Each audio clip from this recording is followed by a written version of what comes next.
The Red Sea Crossing. You may order a copy of this program through arcdiscovery.com.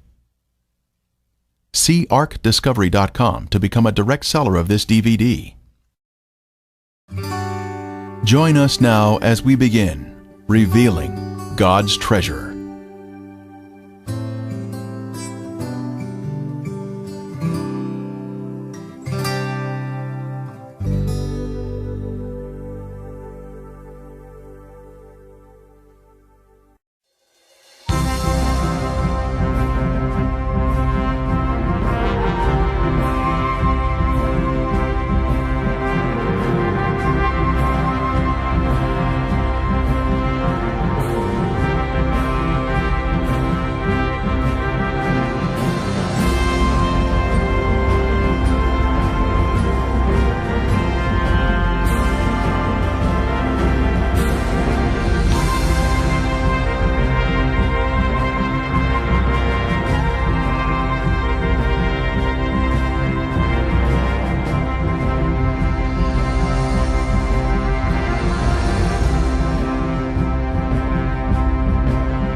The Red Sea Crossing.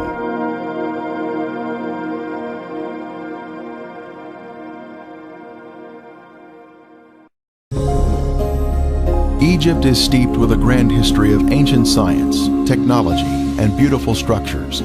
But is there evidence of the children of Israel ever living there? Many years ago, this large stone was discovered in the first cataract of the Nile on Elephantine Island.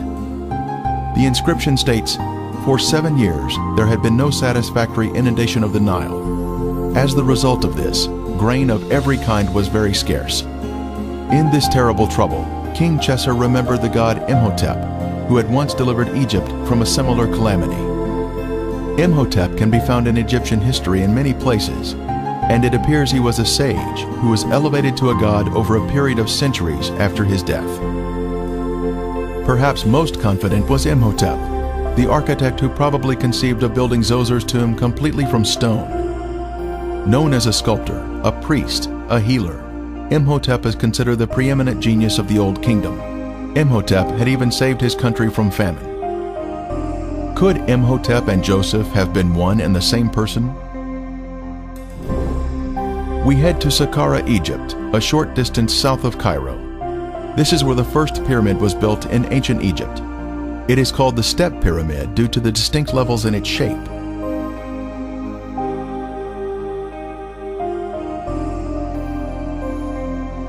We can see where a smooth veneer layer of limestone had once been applied over the brick, creating a smooth surface, but most of it has since been removed. Here is where we find the statue of Pharaoh Zoser, under whom Imhotep served. It was on the base of this statue of Zoser that Imhotep was mentioned as a man, not as a god. He was first after the king, with his cartouche shown here. At the complex of buildings, the main hall is of importance to us. It was here and in other locations in Egypt that Joseph saved his country from famine. Then Joseph said to Pharaoh, "Indeed, 7 years of great plenty will come throughout all the land of Egypt, but after them 7 years of famine will deplete the land." In Joseph's day, as one entered the building, they would make their way down this hallway to purchase grain. There would be many cashiers available for customers of various languages to trade for the much-needed food. The famine was all over the face of the earth, and Joseph opened all the storehouses and sold to the Egyptians. As we exit the hallway through the area in the rear, we see over on one side a series of deep structures where grain was stored underground during the 7 years of plenty. Then over the next 7 years, it was sold to the Egyptians and visitors from other countries. A system of vertical underground silos created a cooler environment for the grain to be stored. This was the design of the genius, Joseph. When grain was removed from storage, the oldest grain was carried up by way of this long descending stairway. The grain silos were interconnected via tunnels, which allowed the grain to flow down to a central exit point located at the bottom of this stairway. A record of this event of removing the grain can be seen on hieroglyphics such as this at Thebes, showing the sacks of grain being carried up the stairs from the granaries. Another example of this can be seen at the tomb of Iti. As a way to honor the Lord of Heaven, Joseph built this first pyramid in Egypt at Saqqara to show his thankfulness to the Lord for honoring him and saving the Egyptian people from famine. In that day, there will be an altar to the Lord in the midst of the land of Egypt. Centuries later, many other great pyramids were built in Egypt, following the lead of Joseph or Imhotep. 2.3 million large blocks of stone, weighing 2 to 3 tons each, were used in the largest pyramid, causing some to wonder how they could have been constructed using ancient technology. It has been a mystery for centuries. Ron Wyatt conducted a great deal of research on the subject to help shed light on this puzzle. He read the account of Herodotus, who wrote, "The stones intended for use in constructing the pyramids were lifted by means of a short wooden scaffold. Lifting devices were provided for each step." Mr. Wyatt noticed lift devices in hieroglyphics. These lift devices would have been placed on each side of stones that were to be raised. At Saqqara, we can see hieroglyphics of 3 lift machines next to a pyramid shape, linking the two together. Large wooden levers were found in King Tut's tomb that were used in the machines. A series of these levers were placed alongside the blocks to be raised and would operate in unison. A large stone was loaded onto the machine, then the levers on each side were pulled downward by ropes tied to turning winches, thus raising the stone block as needed. When the block was raised to the proper height, it was rolled onto the next level and then raised again. A series of lift machines would have been utilized. Mr. Wyatt demonstrated this type of lift machine to Mr. Nassif Hassan, head of the Egyptian Antiquities Organization of Cairo. The demonstration was filmed by Japanese Nippon Television and later aired in Japan. This lift machine appears to be a simple solution to the mystery of constructing the pyramids. When Moses was a baby, his adoptive Egyptian mother was Hatshepsut, and Moses' name was Senmut. The serpent on his forehead signifies his title of prince. As an adult, Moses' Egyptian name was Tutmosis II. A side profile of Moses demonstrates his distinctive Hebrew-shaped nose.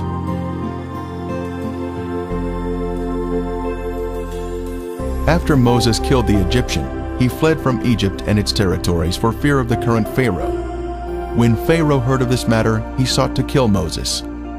But Moses fled from the face of Pharaoh and dwelt in the land of Midian. Moses was married and then had a son, whose name described their foreign home. He called his name Gershom, for he said, "I have been a stranger in a foreign land."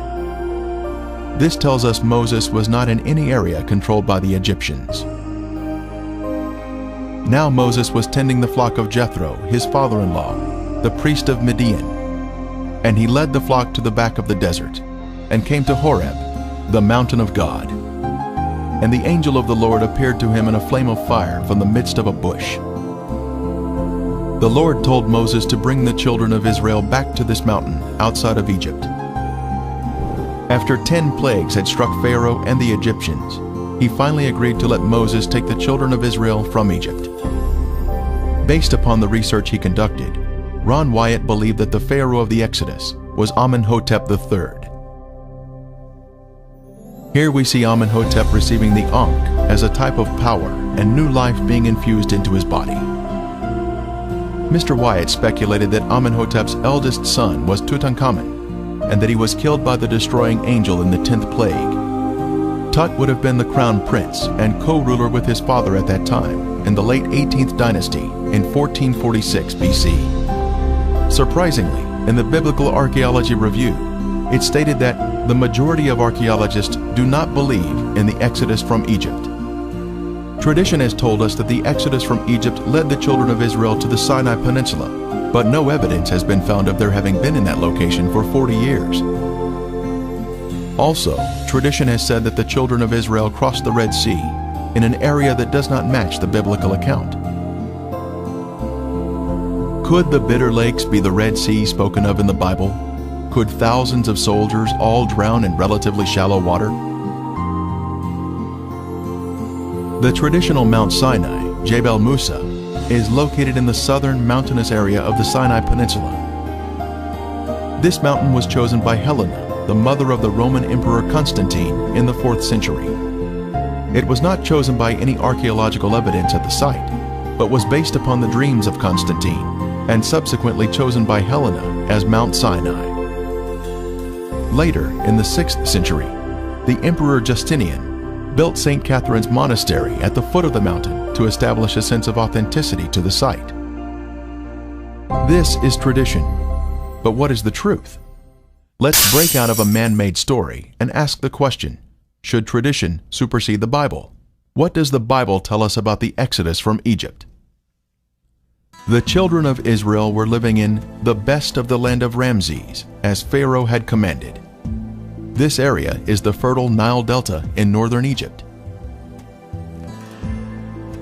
And Israel dwelt in the land of Egypt, in the country of Goshen. This also describes the fertile Nile Delta. The Nile Delta is shown here at the northern termination of the Nile, full of lush vegetation, in contrast to the surrounding desert. On the night of Passover, the firstborn in each Egyptian home died in the final plague. Then the children of Israel left Egypt that same day. And the children of Israel journeyed from Ramses to Succoth. On that very same day, it came to pass that all the armies of the Lord went out from the land of Egypt. On the day of Passover, the children of Israel crossed the canals of the Nile and became an organized unit at Succoth. They had left the country of Egypt proper, but they were still in territory controlled by the Egyptians. So God led the people around by way of the wilderness of the Red Sea. The wilderness of the Red Sea is what we call today the Sinai Peninsula, which is surrounded on two sides by the Red Sea. It was through the northern region of the peninsula that they traveled day and night, making their rapid escape from the hands of Pharaoh. During the day, they were shaded by the pillar of cloud that would have also provided moisture for them. At night, the pillar of fire would have given them light for their journey. At Etham, they turned south and headed through the mountains in the wilderness of the Red Sea, traveling through a narrow canyon, then stopping at the Red Sea. This expanse of water is called the Gulf of Aqaba today, but in Moses' day, it was called the Red Sea.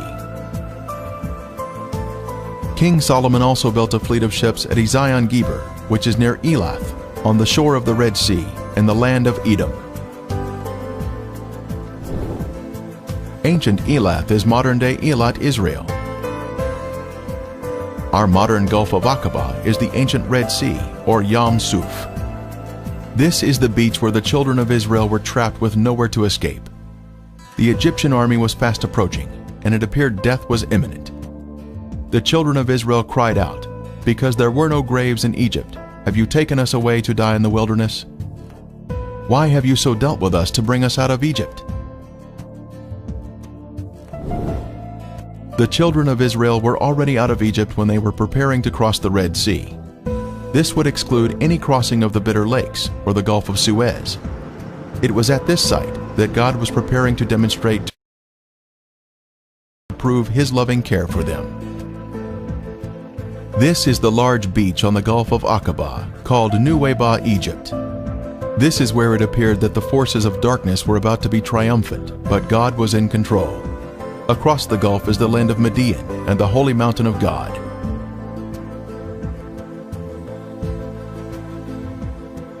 They were to camp between Migdol and the sea, Migdol meaning a fortified city or tower. At the north end of the beach are the remains of an ancient fort, still partially standing today. It was once a 3-story structure, capable of housing hundreds of Egyptian soldiers who could have prevented any northern escape from the beach.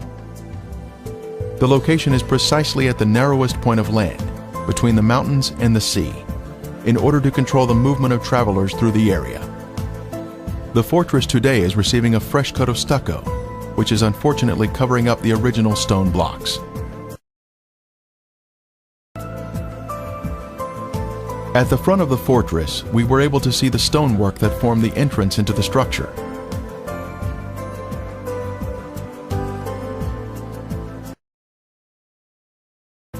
In the middle of the courtyard, we can see an ancient well that would have supplied the fresh water for the many Egyptian soldiers that were housed here.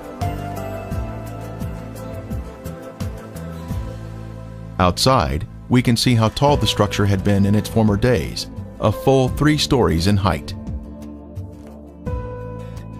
Another description of the location for the Red Sea crossing was Camp before Pi-Hahiroth, which means mouth of a hole or canyon. As the children of Israel entered the beach, they had made their way through a system of canyons or wadis and encountered this beach at the Red Sea. The Bible tells us, "They are entangled in the land, the wilderness hath shut them in." They had finally made it through the canyons that snaked their way through the mountains, but now they were trapped on the beach. And the angel of God who went before the camp of Israel moved and went behind them, and the pillar of cloud went from before them and stood behind them. So it came between the camp of the Egyptians and the camp of Israel. It was here that the pillar of cloud blocked the Egyptians from advancing toward the children of Israel. For there was on each side a ridge of mountains that terminated at the sea, which were impassable by reason of their roughness and obstructed their flight. There must have been excitement as they reached the beach at the sea, but that soon turned to gloom as they discovered their plight. They were trapped on the beach, awaiting their death at the hands of Pharaoh. From the middle of the beach, we can see the opening of Pi-Hahiroth in the distance, but we head south in order to locate an amazing marker here at the beach.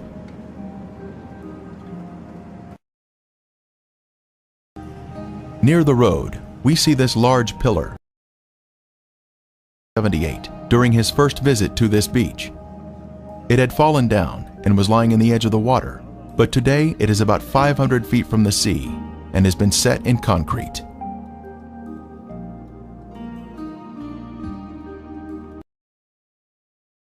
Features of the red granite pillar include the fact that it is of Phoenician or Hebrew design and is 3,000 years old. It was placed here for a reason, to mark the location of the crossing of the Red Sea on dry ground.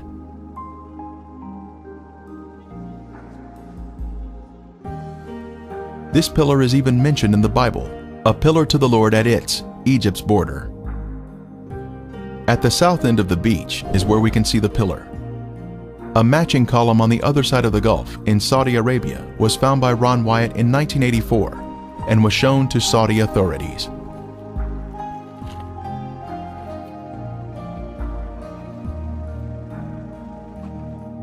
On the Saudi pillar were Hebrew inscriptions which included the words Pharaoh, Mizraim or Egypt, Moses, death, water, Yahweh, Solomon, and Edom.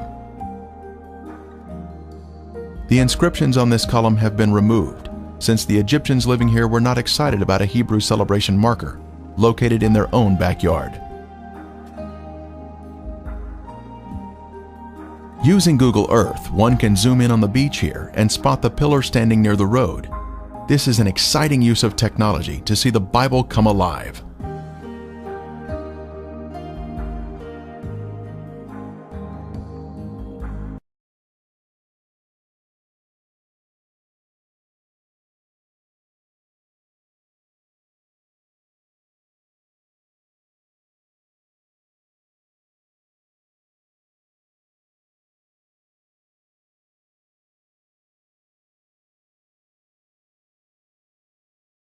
A short distance downhill, we come to the edge of the water where a wonderful miracle took place, where the Lord provided protection to His people, even though they were angry and complaining. Are you not the one who dried up the sea, the waters of the great deep, that made the depths of the sea a road for the redeemed to cross over? For centuries, this beach has been named for the crossing of the Red Sea at this exact spot. On Google Earth, we can see the name Nuweiba at this point on the beach. This older, detailed map reveals to us the complete name of the beach. Nuweiba is short for Nuweiba al-Muzayina. The name on this beach, Nuweiba al-Muzayina, gives us confirmation that we are in the correct location. The translation of that name means waters of Moses opening. This is where the waters opened by the hand of God. The Lord demonstrated to His people that He would be their protector.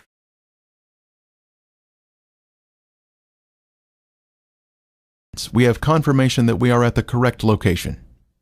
Moses once stood here with the children of Israel, and the water was opened before them by the hand of God. An amazing testimony of truth. Depth charts of the Gulf of Aqaba show the Eilat Deep to the north and the Aragonese Deep to the south. Between these two deep areas is a path through the sea. When Ron Wyatt was at this spot in 1978, he decided to inspect the water.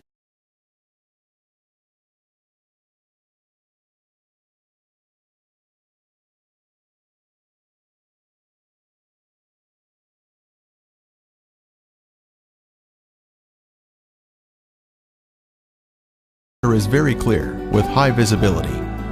Investigations have revealed artifacts which confirm our previous conclusions about the site. The seafloor is smooth and contains gradual contours. Our first artifact to inspect is this chariot wheel that still has 3 of its 4 spokes, plus the hub is extending upward. We see 90-degree angles here, which are a sign of man-made structure. The Lord looked down upon the army of the Egyptians, and He took off their chariot wheels.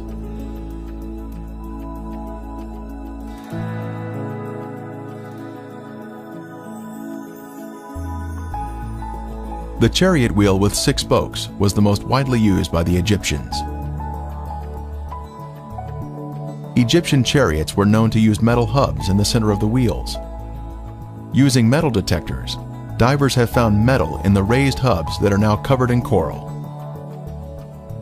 Here we see another 4-spoked chariot wheel with 1 spoke missing and a center raised hub. The coral here has preserved the chariot parts by retaining the man-made structure, even after the wood has disappeared. Here we see another wheel suspended on its axle, standing at attention. It has 6 spokes and a raised center hub.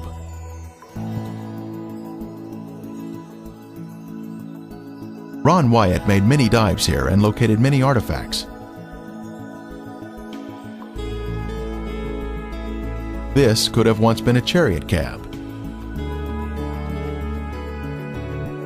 This appears to be another round chariot wheel.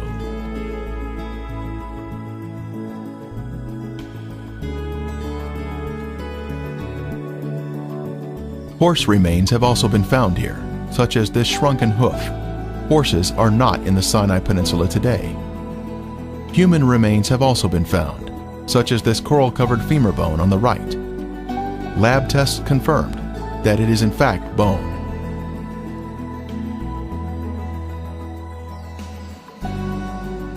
Other bones have also been found. A cross-section reveals the bone inside the coral.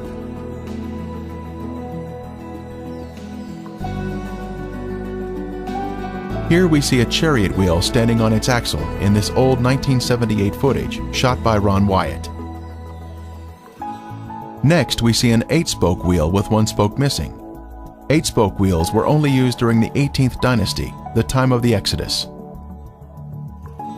The premier find here at the crossing site is this gold veneer that was left behind from a 4-spoke chariot wheel. The Bible tells us there were 600 choice chariots used in the chase of the children of Israel. This artifact was left behind at a depth of 200 feet. Since specialized equipment would be necessary to raise it to the surface, Today, it is still in the location where it was found. Since there are chariot parts on this side of the Red Sea crossing, could there be other chariot parts on the other side of the Gulf, showing a continuation of artifacts? On the shore opposite of Nuweiba, inspection of the seafloor in Saudi Arabia has also been conducted to see if chariot parts can be found on this side of the Red Sea crossing. While investigating the Saudi Arabian waters, Viveka Pontian found this beautiful round chariot wheel specimen with a raised center hub. This is confirmation of the chariot parts continuing to the other side of the crossing site, opposite Nuweiba. By confirming the location of the Red Sea crossing, one is then able to conclude without a doubt that the real Mount Sinai must be over in Saudi Arabia, in Midian, just as the Bible says.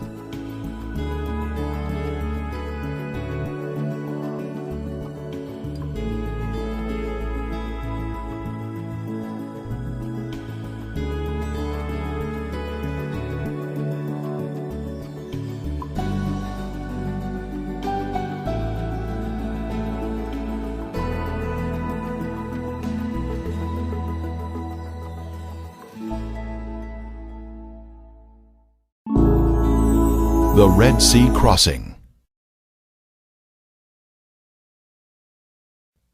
You may order a copy of this program through arcdiscovery.com.